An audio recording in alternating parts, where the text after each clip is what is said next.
एक कहावत है, आसमां से गिरे खजूर में अटके। अजय, कुणाल और गौरव के लिए ये बिल्कुल मुनासिब है कहावत। उसका कारण ये है कि एक ट्रॉमा को भूलने के लिए ये एक ऐसी जगह पर चले जाते हैं, यानी कि ऐसे खजूर में अटक जाते हैं। उसके बाद ज़िंदगी चेंज हो जाती है।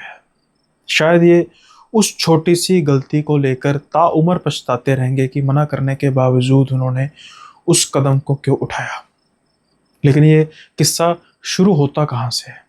वो कहते हैं ना कि बटरफ्लाई इफेक्ट के बारे में आपने सुना होगा कि एक जगह अगर एक तितली पंख फड़फड़ा रही हो तो उसकी उस वेव से किसी दूसरी जगह पे बहुत दूर तूफान भी आ सकता है। ऐसे ही जो हमारी किस्मत में होना होता है वो काफ़ी समय पहले से शुरू हो चुका है, और धीरे धीरे उसकी जो शाखाएं हैं जुड़ती जुड़ती जुड़ती जुड़ती फिर वो हादसे का निर्माण कर जाती हैं।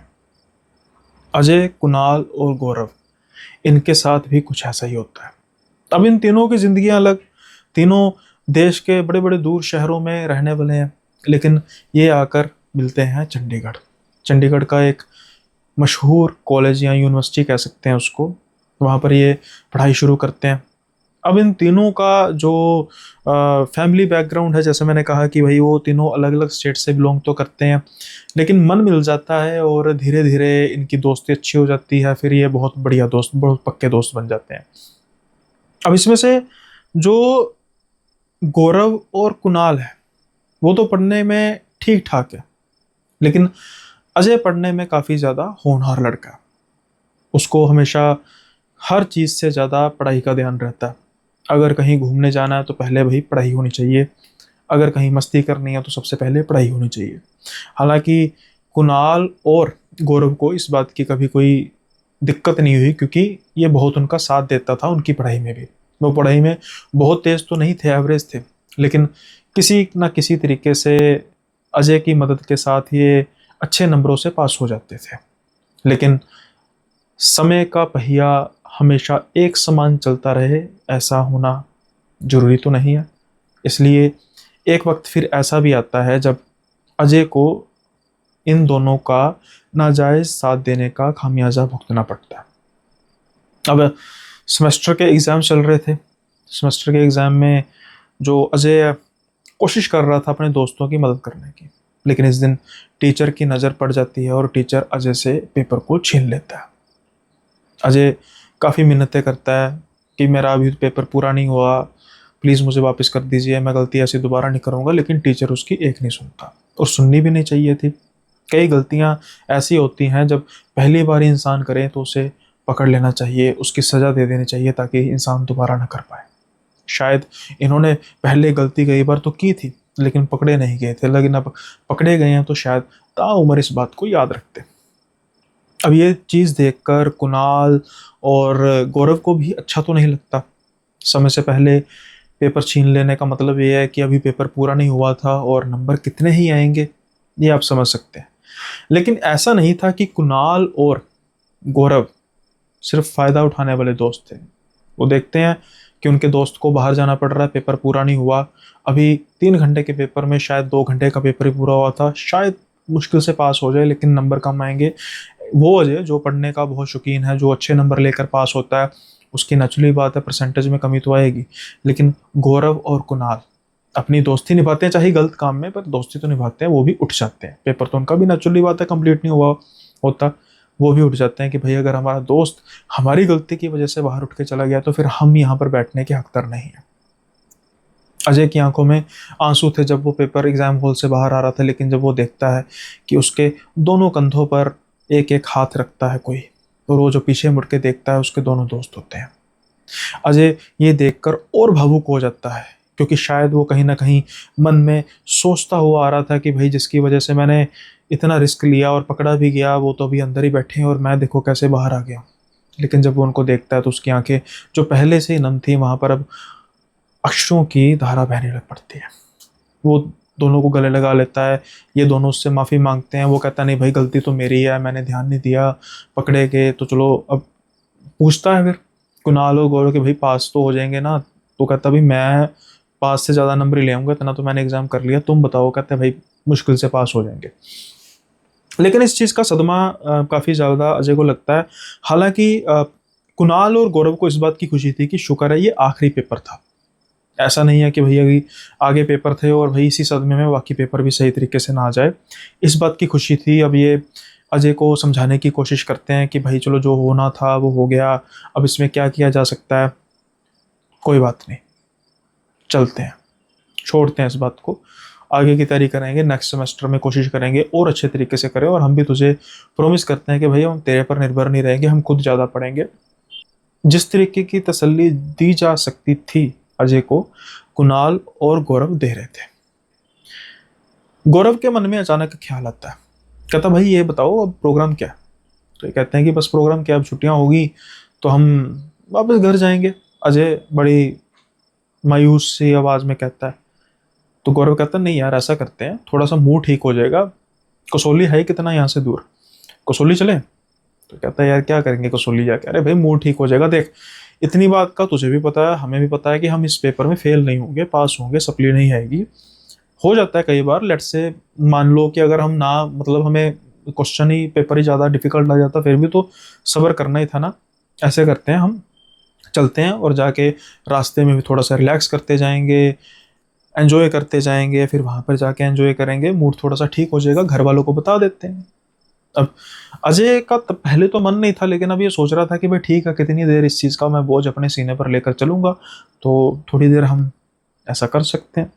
अजय अपनी जब हामी भरता है, ये दोनों भी खुश हो जाते हैं और प्लान करने लग पड़ते हैं कि भाई हम कितने दिन वहां पे रुकेंगे, क्या हिसाब किताब है। पहले देखो जेब में उतने पैसे हैं भी नहीं, स्टूडेंट थे, और घर वालों से तो इस चीज़ के खास तौर पर पैसे मिलने नहीं थे। खैर ये सोचते हैं कि भाई अब होटल वगैरह का वहां पर जाकर सस्ता सा देख लेंगे और हम घूमे फिरेंगे उस हिसाब से, और जितने पैसे इनके पास थे उस हिसाब से इनका गुजारा हो जाना था। घर पे फ़ोन करके कहते हैं कि ठीक है 2-3 दिन हम ठहर के आएंगे। उनको भी कोई एतराज़ नहीं था कि चलो ठीक है, बच्चे हैं, कोई बात नहीं, थोड़ा बहुत घूमना चाहते हैं, पेपर्स के बाद रिलैक्स होना चाहते हैं, तो कोई दिक्कत वाली बात है नहीं। अब ये कसौली जाते हैं, लेकिन कसौली में जब ये होटल्स खंगालना शुरू करते हैं तो इन्हें होटल्स तो मिल रहे थे, लेकिन जो इनका बजट था उससे 4 गुना 5 गुना दाम पर, क्योंकि 3 जाने थे। कई होटल्स तो कह रहे थे कि भाई एक रूम एक्स्ट्रा लेना पड़ेगा, और अगर जो एक ही रूम में प्रोवाइड भी कर रहे थे वो कह रहे थे भाई एक्स्ट्रा गद्दे का अलग से कॉस्ट लगेगी। तो मान के चलिए कि अगर इनका 10 हज़ार का बजट था तो कोई भी कम से कम करके भी 15-20 हज़ार से कम का बजट हो नहीं रहा था। अब ये सोच रहे थे कि भाई हमारी दाल यहाँ पे गलेगी नहीं, यहाँ पे कोई भी सस्ते से सस्ता होटल भी हमारे बजट से कई गुना बाहर है, तो हम कैसे सरवाइव करेंगे। ऐसा करते हैं, चलो घूम फिर कर चलने की तैयारी करते हैं। आप देखते होंगे कई बार कुछ लोग किसी पर्टिकुलर प्रॉपर्टी के बाहर खड़े होकर बता रहे होते हैं, ऐसे टैक्सी वाले होते हैं, कैब वाले होते हैं, ऑटो वाले होते हैं कि भाई जाना है ऑटो पे। ऐसे ही कई लोग ऐसे भी होते हैं जो पर्टिकुलर प्रॉपर्टीज़ के बारे में एडवर्टीज करते हैं कि हाँ भाई आपने होटल वगैरह लेना है, तो इनको एक ऐसा ही आदमी मिलता है और वो पूछता है हाँ जी भाई होटल होटल, तो ये कहते हैं हाँ भाई हमने तो सारे होटलों की खाक शान मारी है, लेकिन हमें कोई होटल ऐसा मिल ही नहीं रहा जो हमारे बजट में हो। वैसे भी तकरीबन सारे होटल फुल ही हैं, और जो खाली भी हैं हो सकता है कि उसकी वजह से ज़्यादा डिमांड में हो। अब वो आदमी पूछता है कि भाई क्या तुम्हारी बजट कितना है। अब जाहिरी तौर पर फुल बजट तो बता नहीं सकते थे, तो ये उसको थोड़ा सा कम बजट करके बताते हैं। आदमी कहता है भाई इतने बजट में तुम्हें कहाँ मिलेगा। अच्छा एक चीज़ है, घर ले सकते हो, कमरा ले सकते हो। तो ये कहते हैं भाई हमें क्या प्रॉब्लम है, हाँ साफ सुथरा होना चाहिए भाई। वो कहता है सब साफ सुथरा मिलेगा, और जितना तुम्हारा बजट है उससे कम में मिल जाएगा। लेकिन वो चीज़ है कि होटल जैसी अब आपको लग्जरी तो नहीं मिलेगी, नॉर्मल कमरा होगा, बेड नहीं होगा, मैट्रेसेस नीचे होंगे, बची होंगे, उस पर आपको आराम करना होगा, देख लो। अब ये सोचते हैं कि भाई ठीक है और हमें दिखा दो। अब ये उसको कसौली के किसी इलाके में लेकर जाता है जहाँ पर कुछ घर थे, और एक छोटा सा घर था जो मतलब कह सकते हैं कि बिल्कुल किसी खाई के बिल्कुल पास बना हुआ था। अब जाकर ये देखते हैं, रूम देखते हैं, रूम छोटा था बहुत, मतलब 3 जाने मुश्किल से ही आ सकते थे। सारे रूम में मैट्रेसेस बिछा हुआ था, और ये देखते हैं कि आसपास का ठीक है, मतलब लोकेशन ठीक है, और हमने तो भाई गुजारा ही करना है।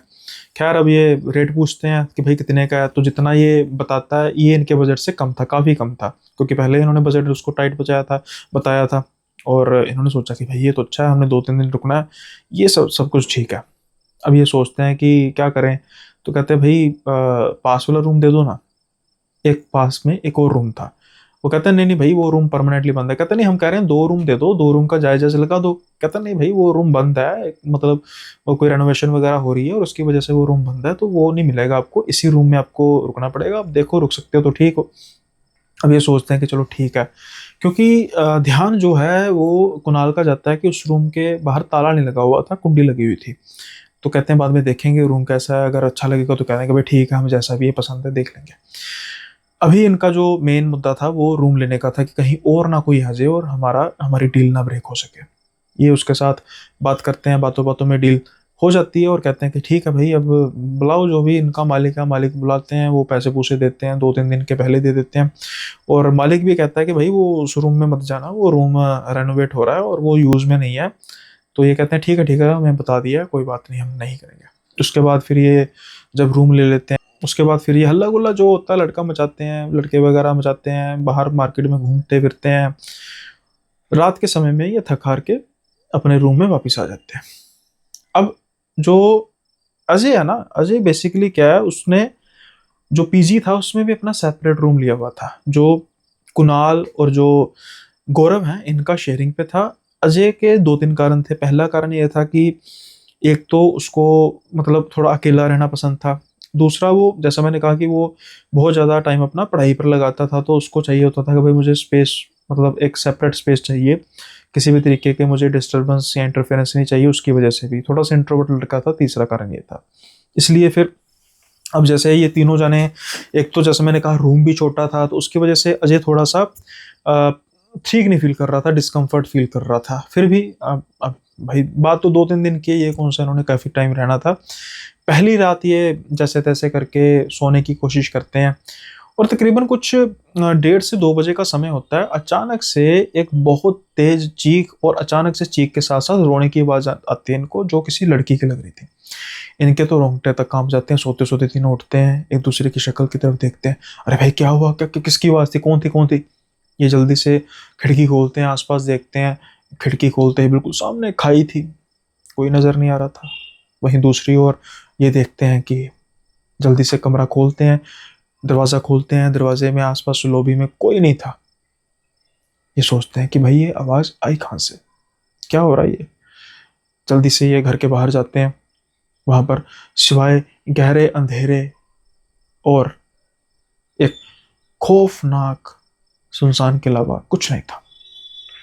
ये सोचते हैं कि भाई हमें कोई गलती तो नहीं लगी, लेकिन एक लड़के को गलती लग सकती है, दूसरे को लग सकती है, तीनों को गलती कैसे लग सकती है। इनको लगता है कि शायद कोई भाई होगा, हमें क्या लेना देना। हम ये दोबारा वापस आते हैं, आके लेट जाते हैं। उसके बाद किसी तरीके का कोई भी इनको ऐसा महसूस नहीं होता कि कुछ अनयूजुअल हुआ है। अगले दिन ये तकरीबन तकरीबन इस बात को भूल चुके होते हैं और दूसरा दिन शुरू हो जाता है। दूसरे दिन भी ये घूमते फिरते हैं, यहाँ से आसपास की जगहों को घूमते हैं। चर्च वगैरह जो वहाँ की कसौली की मशहूर है वहाँ पर भी जाते हैं, सिमेट्री वगैरह होती है और भी काफ़ी चीज़ें घूमते हैं। और शाम के समय में वापस आके घर में खाना वगैरह खाते हैं और रात को सोने की तैयारी करते हैं। तब तक तो सब कुछ ठीक था, लेकिन रात के समय में फिर से वही इनको आवाज़ आती है। ये तो एकदम से कँप-कँपा जाते हैं। इनको ऐसा महसूस हो रहा था कि भाई बिल्कुल पास से आवाज़ आई है। ये आसपास उठ के देखते हैं, लेकिन कोई भी नहीं था। दूसरी ओर अजय की आज नींद इतनी ज़्यादा गहरी नहीं थी। अजय कहता है भाई मैंने तो बिल्कुल क्लियर आवाज़ सुनी है, ठीक कल जैसी आवाज़ है, कोई हमें डराने की कोशिश तो नहीं कर रहा। ऐसे कैसे हो सकता है कि बिल्कुल एक जैसी आवाज़ हमें आई हो। ये कहते हैं कि बात तो ठीक है, लेकिन हमने आस-पास ढूँढा, चलो आज भी देखते हैं, आज भी आस-पास देखते हैं, तो कोई नहीं था। बाय द वे कुणाल उसको पूछता है कि भाई तू सोया क्यों नहीं? कहता यार थोड़ी-सी डिस्कम्फर्ट हो रही है, तुझे पता कमरा छोटा है, 3 जाने मुश्किल से आ रहे हैं। कहता हाँ, ये बात तो है। बात आई गई हो जाती है और ये रात भी गुज़र जाती है। अब क्या था कि ये तीनों अगले दिन घूम रहे हैं।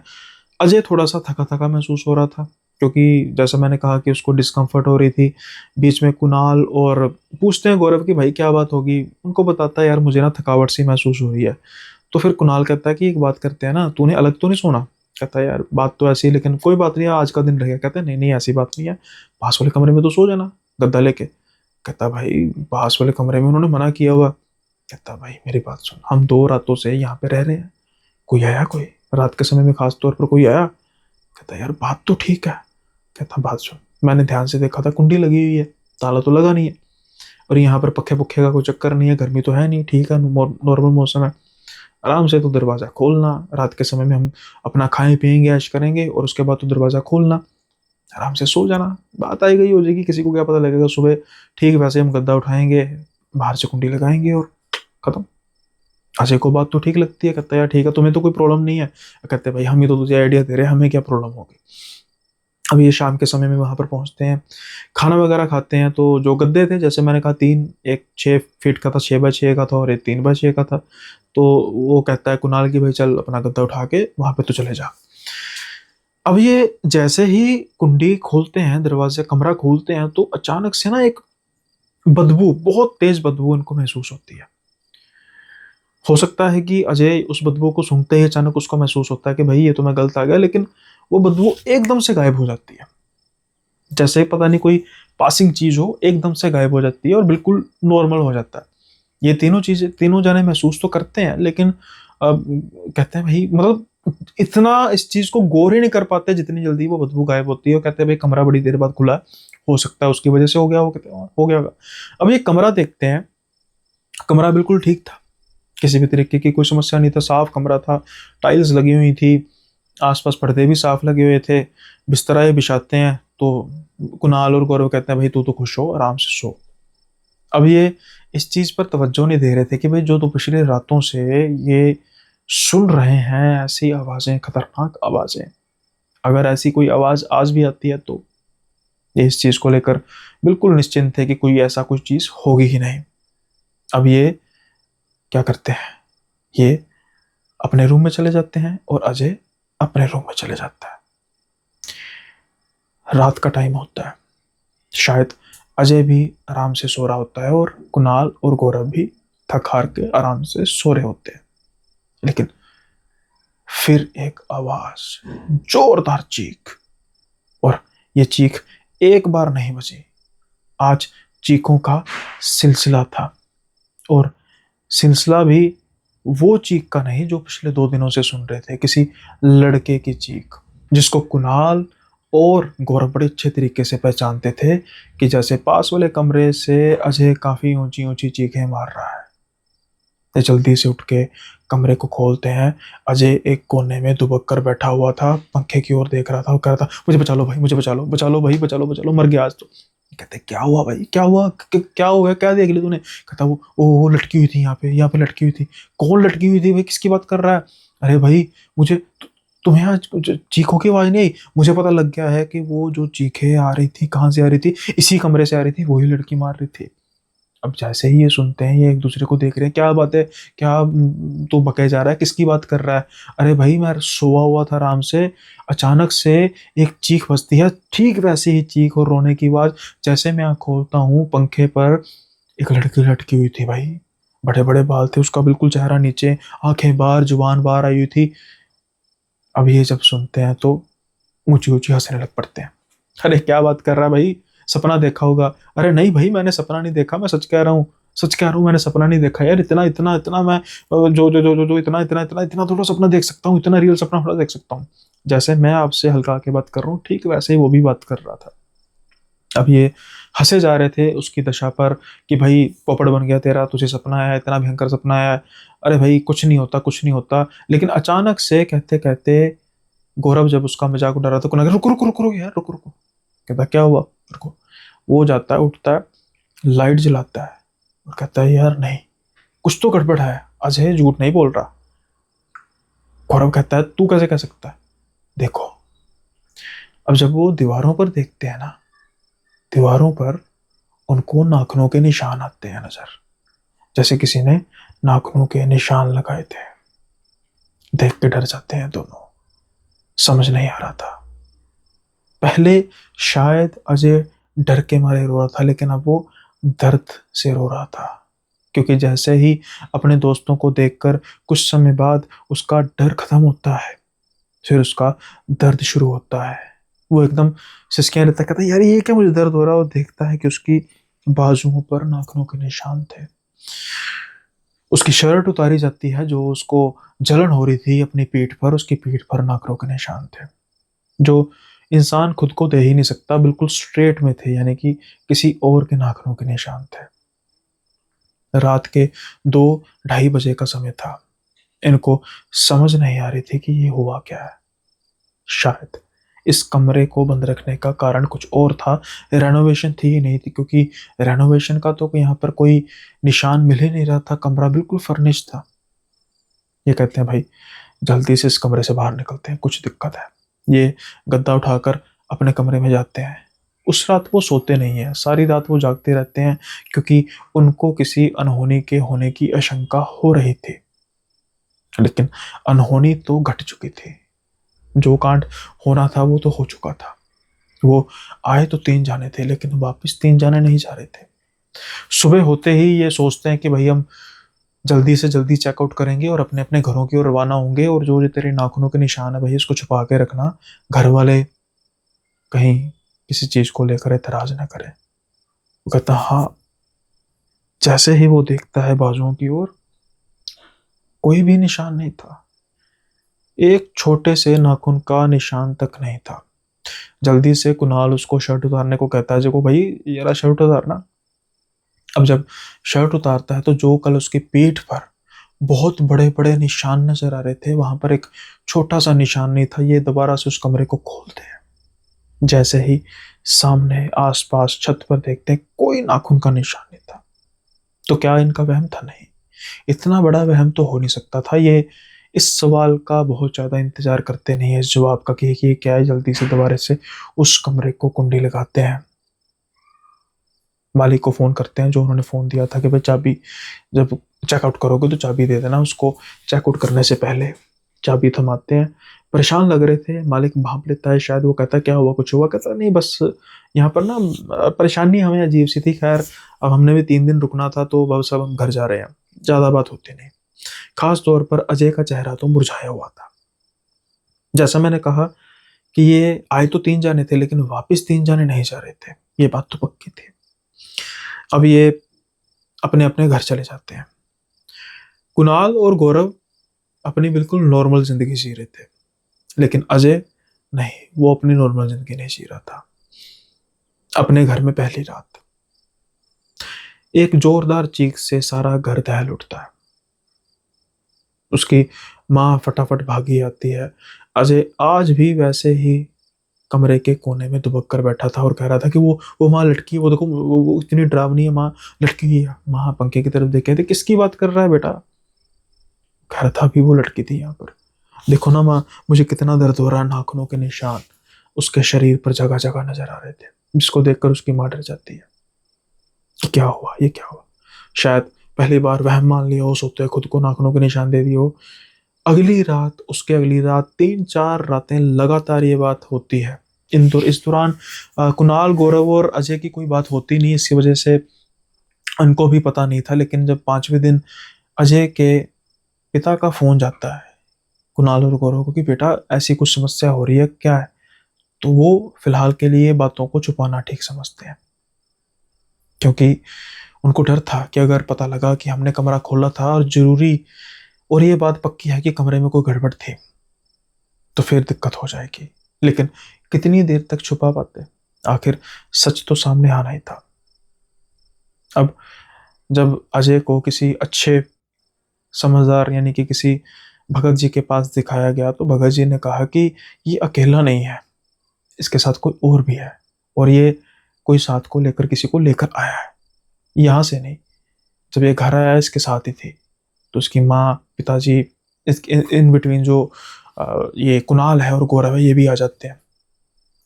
तो अब इन तीनों के रंग उड़े हुए थे। इनकी माँ पूछती है कि भगत जी बताइए है कौन है, थोड़ा सा साफ बताइए, साफ साफ। तो ये कहते हैं कि अजय अगर खुद बता देगा तो ज्यादा भलाई है। अब सबका ध्यान अजय की तरफ था। अजय भी कोई अपनी तरफ से इतना उसने गलत तो नहीं किया था। हाँ, एक जिस चीज से रोका गया था उस चीज का उसने उल्लंघन किया था, कह सकते हैं ऑर्डर का उल्लंघन किया था। लेकिन उसके किस दिमाग में ऐसी कोई चीज थी ही नहीं कि ऐसा कुछ हो सकता है। तो फिर ये एक दूसरे की शक्ल देखते हैं, अजय कुणाल भाई क्या क्या। तो कुणाल कहता है अरे भाई वो कमरा उन्होंने कहा था खास तौर पर कि ऐसा ऐसा मतलब कमरा खोलना नहीं है, रेनोवेशन का काम कर रहा है, कहीं कोई दिक्कत तो नहीं है। अब इसके माता पिता पूछते हैं कि कमरे क्या दिक्कत हुई है। तो वो भगत जी बोलते हैं उसी कमरे से साथ लेकर आया ये, उस कमरे में उस लड़की ने अपने आप को खत्म किया था, वो आज भी भटक रही है, अब वो तुम्हारे साथ आ गई है। अब जब ये बात सुनते हैं तो ये सारे डर जाते हैं। आनन फानन में उस मकान मालिक जो था उसको फ़ोन किया जाता है और उसको बताया जाता है कि कमरे में हमें गलती हो गई और हमने ऐसे दरवाज़ा खोल दिया। तो वो मकान मालिक भी थोड़ा सा गुस्सा हो जाता है कि तुम्हें कहा तो था कि ना खोलो। तो फिर उससे पूछा जाता है कि आप बताइए कि क्या इस कमरे का इतिहास है। वो कहता है इसलिए तो हमने कमरा बंद किया था कि भाई इस कमरे में एक लड़की रहा करती थी और पता नहीं क्या हुआ उसने अपने आप को ख़त्म कर लिया। जब हमने कमरा खोला उसकी जब लाश मिली, दीवारों पर नाखूनों के निशान थे, पता नहीं क्या हुआ, पागलपन का दौरा पड़ा था उसको, लाश उसकी पंखे से लटकती हुई मिली। इसके बाद इस कमरे में जो भी रहा वो ज्यादा देर तक रह नहीं पाया। वो कहता था कि उसे पंखे से लटकी हुई वही लड़की नजर आती है, जैसा ये कह रहा है। जो भी इनको बात थी सारी बता दी गई थी। खैर अब सारा मालिक ने भी कह दिया और गलती तो इन तीनों की थी, अब मालिक की भी क्या गलती है, उन्होंने तो बिल्कुल मना किया था। अब हम किसी बेगानी जगह पे जाएं और वहां पर खुद अपनी मन मर्जी करेंगे तो भाई। लेकिन सबसे दिक्कत वाली बात थी कि वो लड़की अब इनके साथ आ चुकी थी, उसकी प्रेत आत्मा अजय के साथ आ चुकी थी। अब भगत जी बहुत पहुंचे हुए थे, लेकिन भगत जी ने एक बात इनको पीछे बता दी थी, मतलब अजय के सामने ने, कि देखो मैं जैसे तैसे करके इसको आजाद तो कर दूंगा अजय को, लेकिन अजय पहले जैसा नहीं रहेगा, क्योंकि इन 2-4 दिनों में इसके दिमाग पर बहुत असर हुआ है। अब देखते हैं कितनी जल्दी रिकवर कर पाएगा। खैर ये जो भी है स्टार्ट उपाय करना शुरू करते हैं। हफ्ते 10 दिन लगते हैं। हफ्ते 10 दिन के बाद जो इसको सपने आते थे, जो इसको बिल्कुल नजर आती थी, जो इसके नाखूनों पर निशान आते थे शरीर पर, वो ठीक हो चुके थे। लेकिन जैसा भगत जी ने कहा था हुआ बिल्कुल वैसा ही। अजय को उभरने में कई साल लगे। उन सालों में इनकी ग्रेजुएशन पोस्ट ग्रेजुएशन का भी दौर था, और उसमें जैसे मैंने कहा कि अजय के बहुत अच्छे नंबर आते थे, लेकिन अब उसके नंबर बहुत अच्छे नहीं आते थे, क्योंकि वो खोया खोया रहता था, ज़्यादा किसी से बात नहीं करता था। इस बात का कुणाल और गौरव को बहुत मलाल रहता था। लेकिन वो भी यारों के यार थे, उन्होंने छोड़ा नहीं, उन्होंने जितना हो सका अजय को मोटिवेट किया। पढ़ाई के टाइम निकल गया, नंबर इतने अच्छे तो नहीं आए, लेकिन आज भी ये तीनों दोस्त एक ही कंपनी में जॉब करते हैं। और अजय, इनका मानना है कि अजय पुरानी फॉर्म में वापस आ चुका है। अब वो बड़ा अच्छा परफॉर्मर है कंपनी में, अच्छे तरीके से काम करता है, और शायद वो कहीं ना कहीं उस ट्रॉमा को भूल चुका है। और उसका मेन कारण ये है कि उस ट्रॉमा से बाहर निकलने में अजय की पत्नी ने बहुत साथ दिया। जब अजय की शादी हुई तब अजय ज़्यादातर गुमसुम रहता था, और उसके बाद फिर जब अजय की पत्नी धीरे धीरे उसको पता लगा कि कुछ ऐसा हादसा भी हुआ तो फिर उसने बहुत मोटिवेट किया। धार्मिक तौर पर भी, वो उसकी पत्नी भी धार्मिक थी, तो फिर धीरे धीरे जाकर चीज़ें ठीक होनी शुरू हुई, और आज अजय बिल्कुल वैसा ही है जैसा उस दिन से पहले था। तो ये किस्सा था इन तीन दोस्तों का। और कसौली के एक ऐसे हॉन्टेड फार्म हाउस टाइप ही था वो घर। और ऐसा भाई किसी की बात जो है वो मान लेनी चाहिए अगर हम किसी जगह पर गए हैं तो। प्लीज़ इस चीज़ को लेकर अपना ध्यान रखिए, और उम्मीद करता हूँ कि आपको आज का किस्सा बेहद पसंद आया होगा। पसंद आया तो लाइक शेयर सब्सक्राइब जरूर कीजिए, हाइप जरूर दीजिए, और बढ़ते हैं अब हम अगले किस्से की ओर। अब जैसे पिछले किस्से में मैंने बात की थी कि कहाँ से किसी इंसान की ज़िंदगी जुड़ती है और कहाँ पर जाकर एक ऐसा हादसा हो जाता है किसी को नहीं पता। वो कहते हैं कि हमें हर चीज़ का ध्यान रखना चाहिए, लेकिन कई बार ये सोचने पर बातें मजबूर, या कुछ ऐसे किस्से सोचने पर मजबूर कर देते हैं कि इंसान कहाँ तक एहतियात बरते। हम उन घटनाओं का को जानते हैं जो आज से कुछ वर्ष पहले हुई हो। कुछ ऐसी घटनाएं हुई जिसके बारे में हमें हमारे बाप दादा बताते हैं, लेकिन कई ऐसी घटनाएं जिनका हमारे साथ दूर दूर तक कोई लेना देना है नहीं, लेकिन उन घटनाओं का जो आउटकम है हमारे पर आकर गिरता है। ये किस्सा इसी बात का पूरक है। किस्सा है अभिषेक और दीपक का। अभिषेक और दीपक दोनों सगे भाई। ये हरियाणा के एक छोटे से गांव में रहते हैं। उसके बाद ये दोनों कह सकते हैं इनका जो दोनों की जो उम्र है उसमें कुछ ज़्यादा डिफरेंस नहीं है, 3 साल का डिफरेंस है।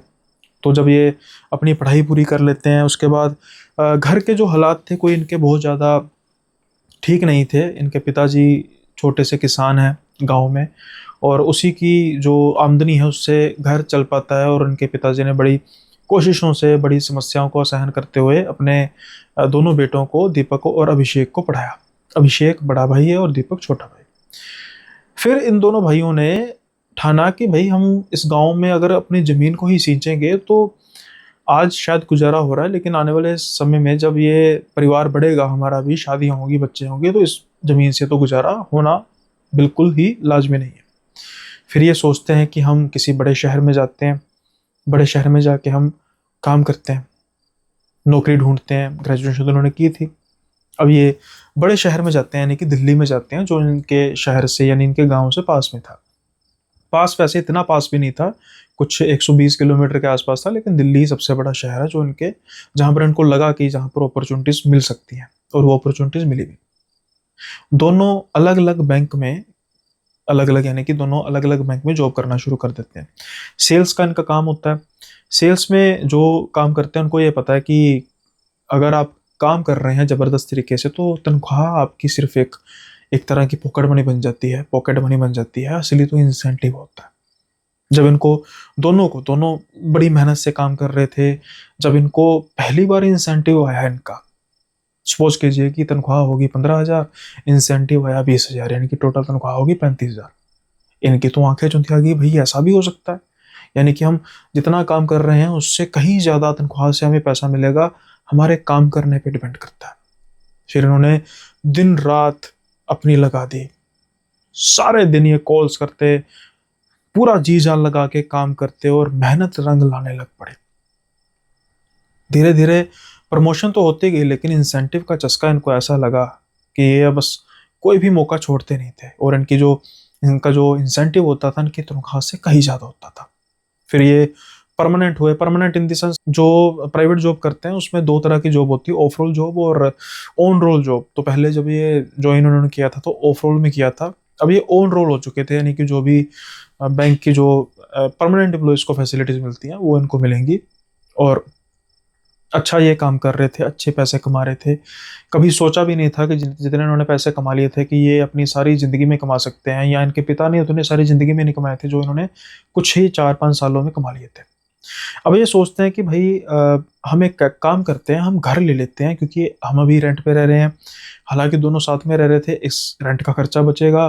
फिर धीरे धीरे करके अब हम इतना पैसा कमा रहे हैं और हमारा फ्यूचर बड़ा ब्राइट है, तो यहाँ पे घर लेना ही, हम दिल्ली से तो बाहर जाने से रहे, गाँव में तो जाने का कोई अब दोबारा है ही नहीं, तो धीरे धीरे माता पिता को भी यहीं पे बुला लेंगे। फिर जब शादियाँ होंगी, परिवार बढ़ेंगे, घर भी होना जरूरी है।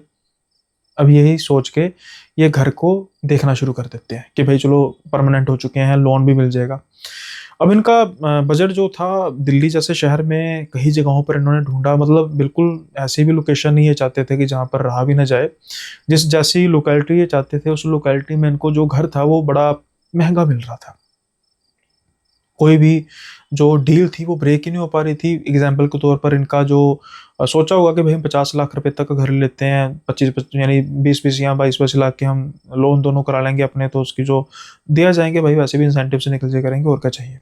लेकिन वहीं उनको जो उसी लोकेलिटी पर घर थे 1 करोड़ से कम के मिल नहीं रहे थे। अब ये धीरे धीरे मायूस होना शुरू हो चुके थे। हालांकि बैंक में होने की वजह से लिंक्स तो इनके अच्छे बन चुके थे। फिर ऐसे ही इनको एक कॉल आती है कि हाँ जी आप घर ढूंढ रहे थे, तो मुझे किसी ने आपका रेफरेंस दिया। तो कहते हैं जी हाँ जी, हाँ ढूंढ रहे थे, बताइए। तो कहते हैं घर है, हालांकि कॉलोनी अभी डेवलप हो रही है, तो वो जिसने घर बनाया था ना, तो वो मतलब उसने घर बनाया था रेंट वगैरह देने के लिए, लेकिन अभी ये कॉलोनी डेवलप हो रही है, नई जगह है, तो लोग यहाँ पे इतने आ नहीं रहे, तो अगर आप चाहें तो देख सकते हैं। तो कहते हैं ठीक है, दिखा दीजिए, देखते हैं, अगर मन को भाएगा तो ठीक है। अब ना ये घर पे, उस घर में जाते हैं। देखने में घर बड़ा अच्छा था, डबल मंजिला घर था। हालांकि पेंट वगैरह नहीं हुआ हुआ था, कोरा था बिल्कुल। और आसपास जो है लोकेलिटी थी नहीं, मतलब कहने का मतलब कि मानो यहाँ पर इनका घर है और दूसरा घर हो 20 प्लॉट छोड़ के, ऐसे तीसरा घर दूर दूर। तो देखने में लग रहा था कि भाई इलाका जो है भाई इतना सेफ भी नहीं है और इतना वो भी नहीं है, फ्लरिश भी नहीं है। लेकिन देखने में ये भी लग रहा था कि आने वाले समय में भाई ये अच्छी कॉलोनी बन जाएगी, फिर हमारा जो भी इस मकान का रेट होगा तिगना चुगना हो जाएगा, बाद में देखेंगे बेच बूझ के कहीं और ले लेंगे। फिलहाल अभी इन्वेस्टमेंट के तौर पे भी अच्छी चीज़ है ये। एक तो हम यहाँ पे रुक जाएंगे, हमारा जो किराया बचेगा, दूसरा ठीक है देखते हैं किस तरीके से। अब मकान की हालत देखकर इनको लग रहा था कि भाई हमारे बजट से बाहर का होगा। जब मकान के प्राइसिंग की बात की जाती है तो बजट से बाहर जाने के तो दूर की बात है, बजट से कहीं नीचे था। जैसे मैंने कहा कि मान के चलिए कि इन्होंने 50 लाख की सोची थी तो वो 40-42 के आसपास चल रहा था। अब ये नेगोशिएट वगैरह करके 38 के आसपास डील को फाइनल करते हैं और इनको लगता है कि भाई ज़्यादा देर लगाए ना, क्योंकि डील हाथ से निकल ना जाए। अगर कोई अच्छी प्राइस मिलती है जल्दी से लोन वगैरह की फाइल लगाते हैं और आखिर में कुछ हफ्तों बाद इनका मकान हो जाता है। बहुत खुश थे, माता पिता को बुलाया जाता है, दिखाया जाता है। अभी जैसे मैंने कहा कि इन्होंने फॉर्मल तो अपनी करनी नहीं थी, तो इन्होंने सोचा कि ऐसा करते हैं, अभी हम अपना सामान वगैरह लेकर आते हैं रेंट का, जो भी बाहर रेंट में पड़ा हुआ था, और धीरे धीरे इसको ना इस्टेब्लिश करना शुरू करते हैं। फिर महीने 2 महीने बाद अच्छा सा प्रोग्राम करेंगे घर वालों को बुलाकर। अब इनका घर में पहला दिन होता है। पहला दिन बहुत ज़्यादा थक चुके होते हैं, सामान वगैरह इन्होंने लेकर आए होते हैं, तो इनको तो कोई होश नहीं रहती। पहला दिन पहली रात कैसे निकल जाती पता नहीं। अब अगला दिन था संडे का। संडे वाले दिन ये सारा सोचते हैं कि भाई कमरे वगैरह को कैसे हम करेंगे, डेकोरेट करेंगे, रसोई का सामान वगैरह सारा सेट करते हैं। रात का समय था। रात के समय में क्या होता है कि धीरे पहले ना एक रसोई से किसी एक बर्तन के गिरने की आवाज़ आती है। ये सोचते हैं कि चूहा वगैरह कुछ होगा, ठीक है। फिर दूसरे बर्तन के गिरने की आवाज़ आती है। ये सोचते हैं कि भाई ठीक है कोई होगी, कोई जानवर जो ना छोटा मोटा होगा। फिर धीरे धीरे धीरे ना कड़ी बार टटर सारी चीज़ें गिरने की आवाज़ आती है। ये जल्दी से भागे जाते हैं, आसपास देखते हैं कोई भी जानवर नहीं था। लेकिन जिस तरीके से बर्तन गिरे हुए थे, ऐसी जगहों से भी बर्तन गिरे हुए थे जहां पर कोई चूहा वगैरह चीज को गिरा नहीं सकता था। ये देखकर हैरान रह जाते हैं। आज पहली बार था अभिषेक और दीपक का, मैं कह देना चाहता हूँ कि बहुत प्यार था। मतलब जैसे दीपक छोटा भाई था और वो तो मतलब अपने भाई को अपने पिता समान ही मानता था। उनके साथ कभी ऊंची बात नहीं करनी। जैसे राम और लक्ष्मण की जोड़ी या राम भरत की जोड़ी कह सकते हैं ना, वैसा था। लेकिन अभिषेक था दूसरी ओर अभिषेक भी वैसा ही था। वो भी श्री राम जी का ही जैसे स्वभाव, कि कभी अपने भाई को ऊंची आवाज में बात नहीं की, कभी भी उससे मतलब बदतमीजी से बात नहीं की। लेकिन आज जैसे वो देखता ना, वो बड़े अजीब तरीके से दीपक को, यार तुझसे सही तरीके से बर्तन नहीं रखे जाते दीपक। पहले तो दीपक हैरान होता है, कहता नहीं भैया मैंने तो सही तरीके से, अच्छा अगर सही तरीके से रखे थे तो फिर ये कैसे गिर गए। अरे भैया कोई चूहा, अरे चूहा यार ये काम कर सकता है। आज हमें घर में आए दूसरा दिन नहीं हुआ, दूसरे देख अगर ये चीनी मिट्टी के बर्तन होते इतना नुकसान हो जाना था। आगे से यार ये गलती ना हो। अब ये दीपक सोचता है कि भैया भैया को हो गया, खैर थकावट वगैरह हुई होगी तो इसलिए होगा, तो उसने भी बात को आए गई कर दी। अब ना ये फिर बात में बैठते हैं और ये कहते हैं कि दीपक कहता है कि भैया एक काम करता हूँ कि हमारे पास तो जो एनुअल लीव्स पड़ी हुई हैं, तो बारी बारी करके एनुअल लीव्स लेके थोड़ा बहुत घर को रेनोवेट करना शुरू करें। अब हम खर्चा वगैरह करेंगे, जैसे पेंट का काम मैं देख लेता हूँ, उसके बाद फिर देखते हैं जैसे कहीं पर पीवीसी लगानी है या कुछ सामान वगैरह लेना है। पहले जब मेरी छुट्टियां खत्म हो जाएंगी फिर आप अपना जो है काम कर देना। तो उसके भाई को तो ठीक लगता है, यानी कि अभिषेक कहता है यही बात ठीक है। अब क्या होता है कि दीपक पेंट का सामान लेकर आता है और एक कमरे को पेंट करना शुरू कर देता है, और पट्टी टाइप जैसे होती है वो करना शुरू कर देता है वाइट कलर की। क्या होता है कि पेंट करता करता पट्टी करता करता, जैसे अब आप सोच रहे होगे भाई ये तो बैंक के काम करने वाले हैं। जब ये गांव में थे तो गांव के जो लोग होते हैं भाई वो मल्टी टैलेंटेड होते हैं, उनके पास बड़े टैलेंट होते हैं। घर में भी ये खुद पुताई वगैरह खुद करते थे। शाम का समय होता है, दीपक काम करता करता सो जाता है। इनके भाई के बाइक की आवाज़ आती है, बेल की आवाज़ आती है घर में। ये दरवाज़ा खोलते हैं। इनको खुशी थी कि भाई चलो एक कमरे का काफ़ी हिस्सा इन्होंने पूरा कर दिया। अब ना इनकी आंखों में नींद थी, दीपक की आंखों में। तो ये दरवाज़ा खोलते कहते अच्छा भैया आ गए, चलो ठीक है मैं ना थका हुआ हूँ। तो अभिषेक कहता हाँ कोई बात नहीं तू आराम कर। कुछ ही मिनट हुए होते हैं, अभिषेक के चिल्लाने की आवाज़ आती है, अरे ये क्या कर दिया तूने। तो कहता क्या हुआ भैया, जल्दी से इधर आ।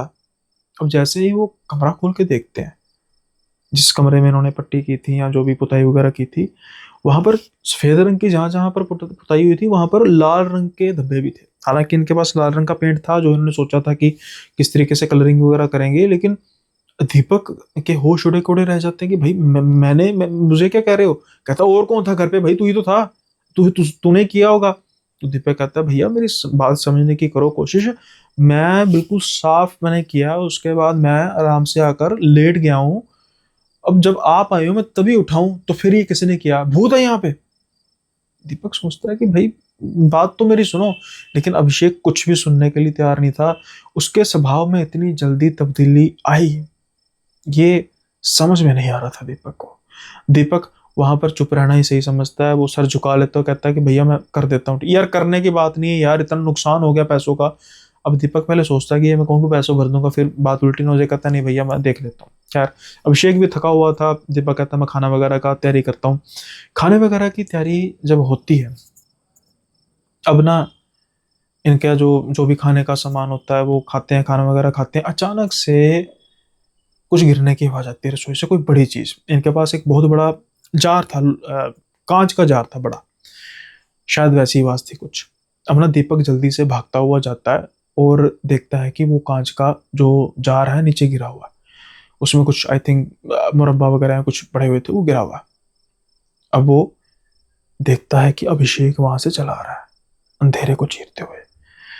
थोड़ी थोड़ी रोशनी थी, लेकिन उसको थोड़ी थोड़ी रोशनी में अभिषेक का चेहरा इतना भयानक नजर आता है।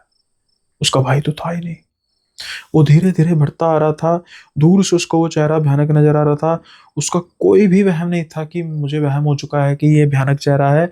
बिल्कुल उसको सटीक याद था। जैसे ही रोशनी में आता, चेहरा तो नॉर्मल हो जाता है, लेकिन उसके बोलने का लहजा इतना गंदा था कि मानो जैसे अगर भाई ना होता तो माँ बहन की गाली निकल जाती।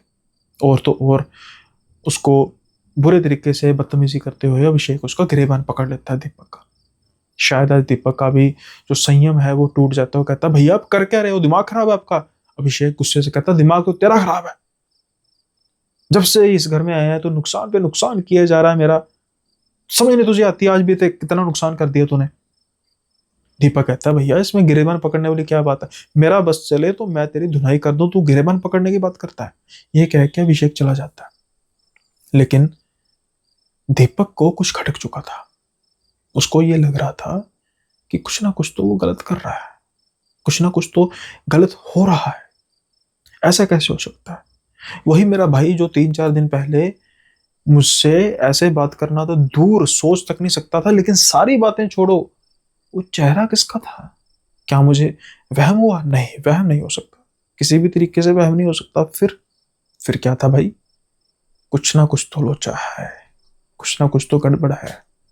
अब दीपक अभिषेक की जो हरकतें हैं उस पर ध्यान देना शुरू कर देता है। धीरे धीरे अभिषेक को या दीपक को धीरे धीरे अभी दीपक देखता है कि उसके घर के बाहर ना कुछ टोने टोटके जैसी चीजें पड़ी है, जैसे कोई नारियल पड़ा है। एक बार उसने मरा हुआ पक्षी देखा जिस पर सिंदूर लगा हुआ था। उसका शक था कि अभिषेक कर रहा है। अभिषेक क्या ऐसा कर रहा था? वहीं दूसरी ओर अब दीपक का गुस्सा भी अभिषेक की तरफ बढ़ने लगा था। अगर अभिषेक उसको कुछ कहता तो दीपक उसको पलट कर जवाब देता।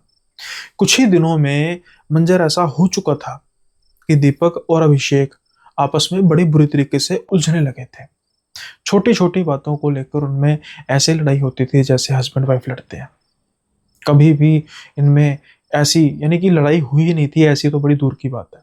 अब कई बार दीपक को लगता कि अभिषेक ये काले जादू का चीज क्यों कर रहा है, कहीं उसके मन में कोई खोट तो नहीं आ गई, कहीं वो अब इस प्रॉपर्टी को हथियाना तो नहीं चाहता, कहीं वो मुझे इस घर से बाहर तो नहीं भगाना चाहता।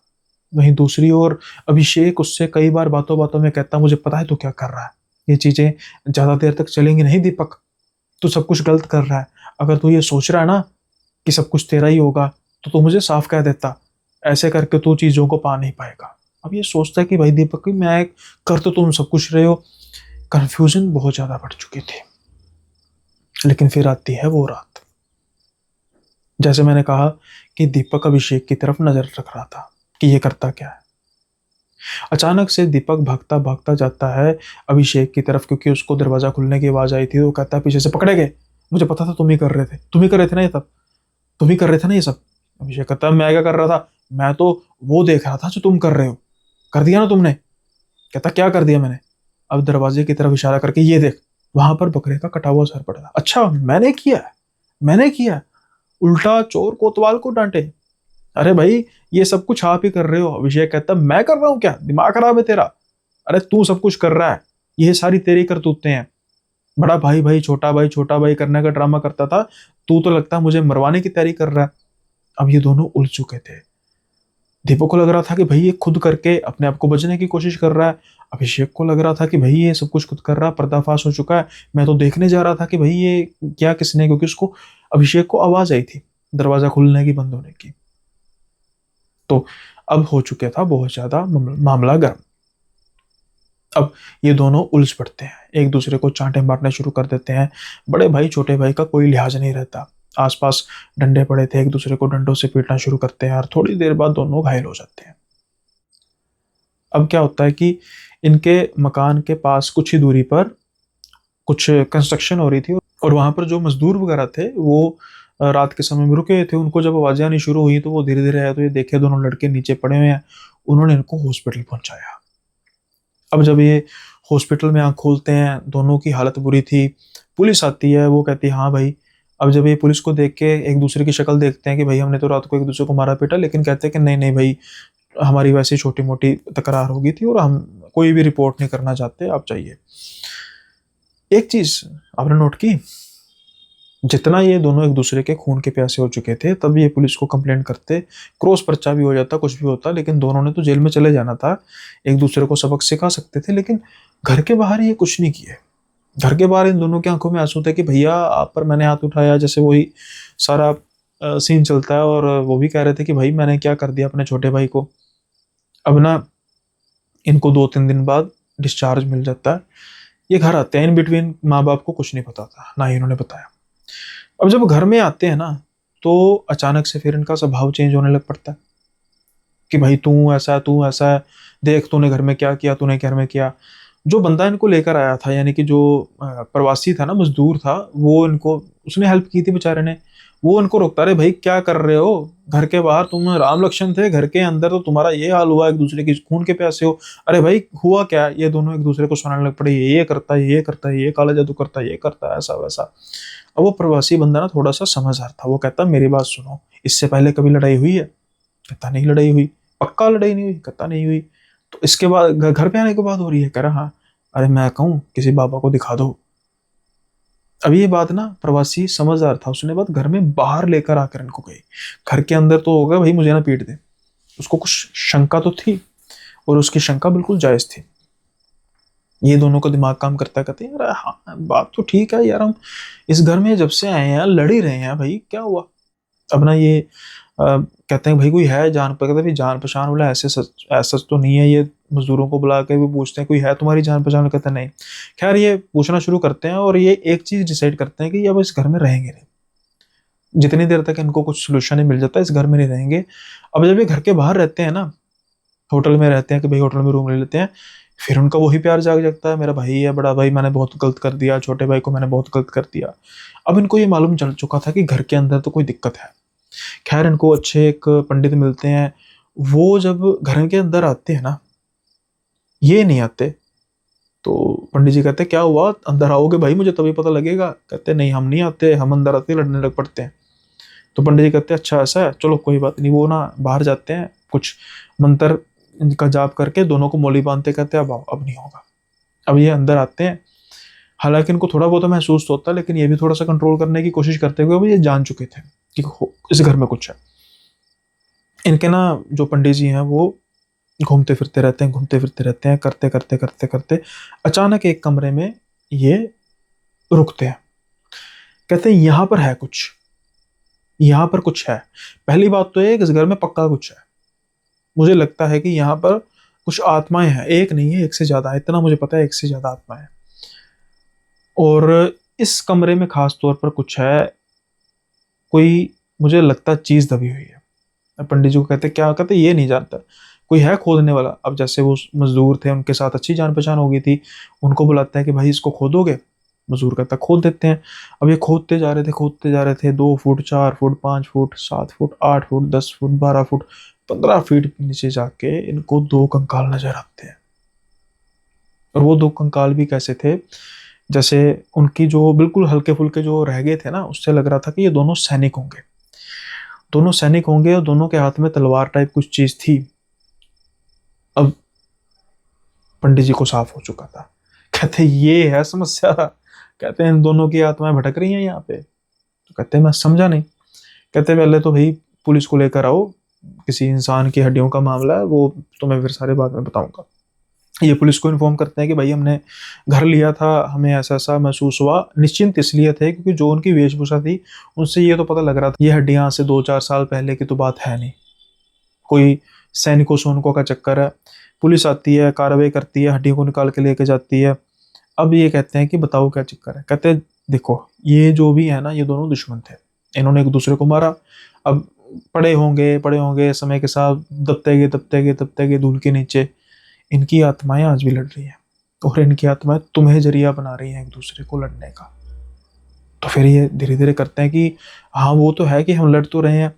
अब फिर इनको क्लियर होना होता है कि अभिषेक ये शक कर रहा था कि दीपक काला जादू कर रहा है, काला दीपक ये शक कर रहा था अभिषेक काला जादू कर रहा है। कर दोनों रहे थे, यानी कुछ ना कुछ टोटका वो कर रहा था जो उसको उसको मतलब होश नहीं थी तब, ऐसा नहीं था कि जानते हुए। फिर वो कहते हैं कि भाई उनका जो भी है हड्डियों का जो भी पता करो। जब उसके बाद फिर कार्बन डेटिंग पता की, कई 100 साल पहले की हड्डियां थी। फिर उनको जैसे अस्थि को प्रवाहित यहाँ जलाया जाता है वो करके किया। उसके बाद फिर ये पंडित जी से पूछते हैं कि अब यहाँ पर रहना चाहिए कि नहीं। तो पंडित जी कहते हैं जो समस्या की जड़ थी वो तो खत्म हो चुकी है, इन हड्डियों के साथ उनकी आत्माएं भी यहाँ से निकल चुकी हैं। अब ये डर चुके थे कि भाई अब हम घर महंगा ले लिया है, अब दोबारा ऐसी हरकतें हुई। खैर इन्होंने डरते डरते वहां पर रहना शुरू किया और पंडित जी ने भी कहा कि थोड़ी सी भाई घर में पाठ पूजा किया करो, भगवान का स्वरूप रखो, तुम क्या ऐसे ही बिल्कुल है। खैर ये वो भी करते हैं और उसके बाद आज तक ये इस घर में रह रहे हैं अपने माता पिता के साथ। शादियां दोनों की हो चुकी है, बच्चे हो चुके हैं, कभी भी ऐसा नहीं हुआ, यानी कि घर में भी सुकून है। तो ये जो किस्सा था ना, ये किस्से कई बार सोचने के लिए मजबूर कर देता है। कई बार आप देखते हैं ना कि घर में बिना किसी बात का कलह हो जाता है, कोई मसला नहीं होता, बिना किसी बात पर एक दूसरे पर चीखो चिल्लाहट शुरू हो जाती है। तो हो सकता है कि आपके घर के नीचे भी कुछ ऐसी चीजें दफन हो जिनके बारे में हमें आपको नहीं पता, लेकिन वो अपना काम कर रही हैं।